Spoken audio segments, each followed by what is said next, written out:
Selamat pagi, selamat bertemu kembali kepada anak-anak sekalian.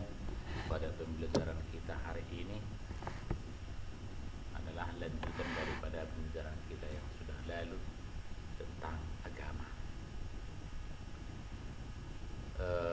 Sebelum kita mulai pembelajaran kita, kami harapkan kepada kita semuanya untuk sebelum memulai pembelajaran ini minimal berdua di dalam hati masing-masing. Kegiatan apapun itu perlu kita berdua dalam hati kita masing-masing, sehingga apa yang akan mau kita laksanakan, apa yang telah kita laksanakan, dan apa yang sebelum pun kita laksanakan, Tuhan selalu menyertai kita.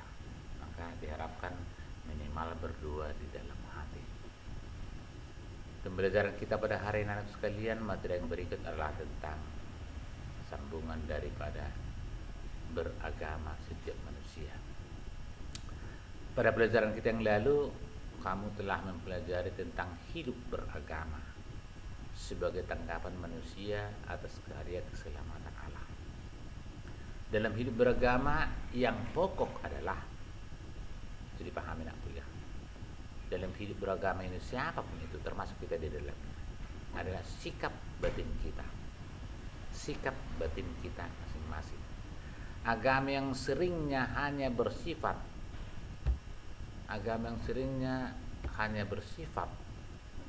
lahiriah, dengan sendirinya menjadi formalisme dan kosong. Tak ada artinya hal seperti itu. Padahal tadi katakan adalah sikap batin kita dalam beragama, dalam kehidupan kita sehari-hari. Tidak semua orang mengaku dirinya memiliki agama, memiliki iman yang mendalam.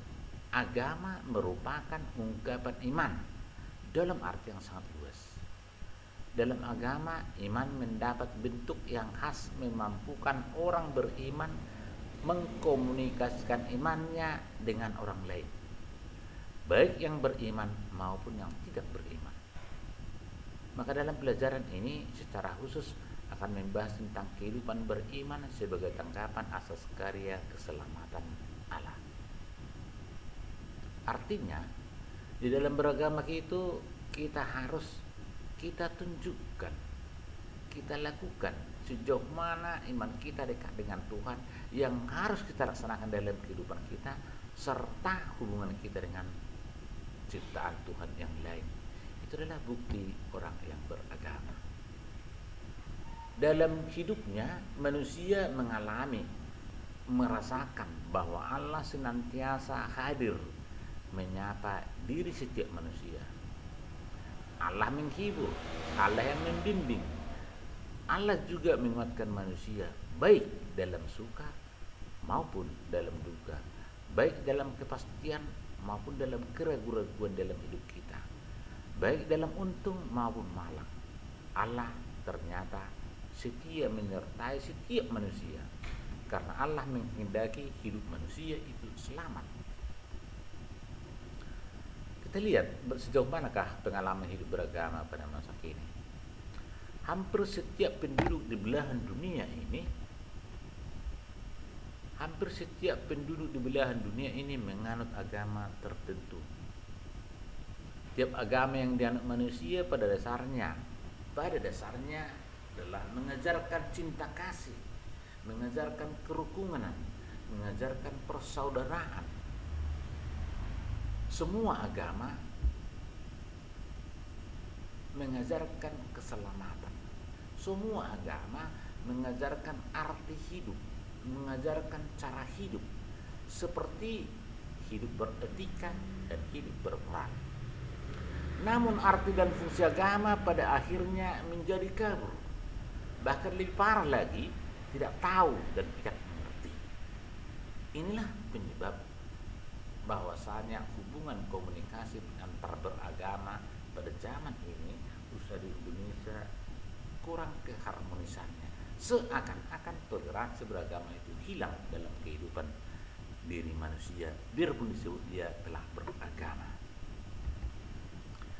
Maka kita lihat sikap yang mencemarkan nilai murni dalam hidup beragama.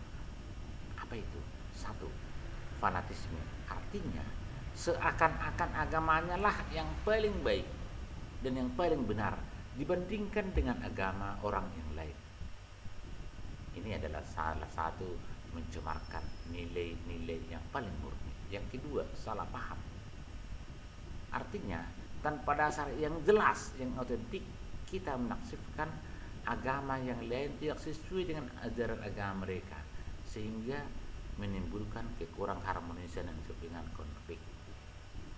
Yang ketiga, munculnya desas-desus atau isu-isu seperti mengkristenisasikan atau mengislamisasikan berkaitan dengan kegiatan-kegiatan agama tertentu, seperti kegiatan sosial membantu orang yang menderita akibat gempa, banjir, dan lain sebagainya.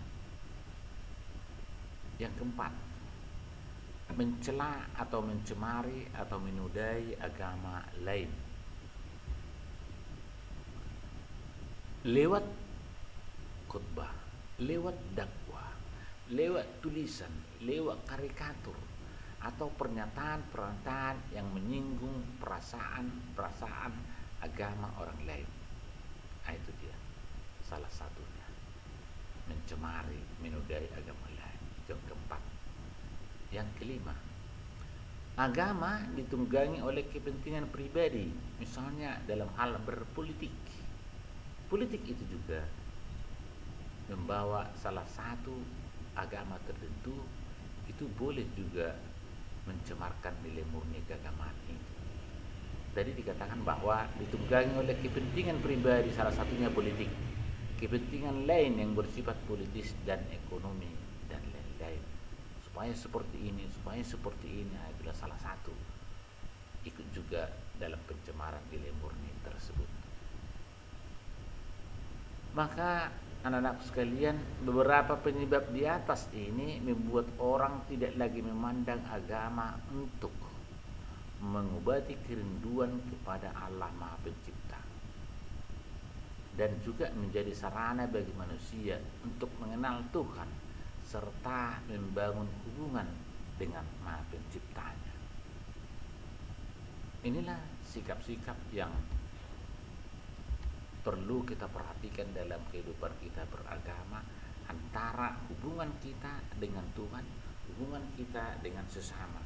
Jika terjadi hal-hal seperti ini dalam kehidupan kita pada zaman ini, maka keharmonisan beragama itu tidak akan muncul lagi dalam kehidupan kita sehari-hari. Demikian anak-anakku sekalian yang bisa saya sampaikan pada pelajaran kita hari ini. Semoga bermanfaat dalam kehidupan kita beragama dimanapun kita berada. Oleh karena itu, mohon diperhatikan, dicermati, dan ditulis dalam buku catatannya. Semoga Tuhan memberkati kita semuanya. Salam sehat.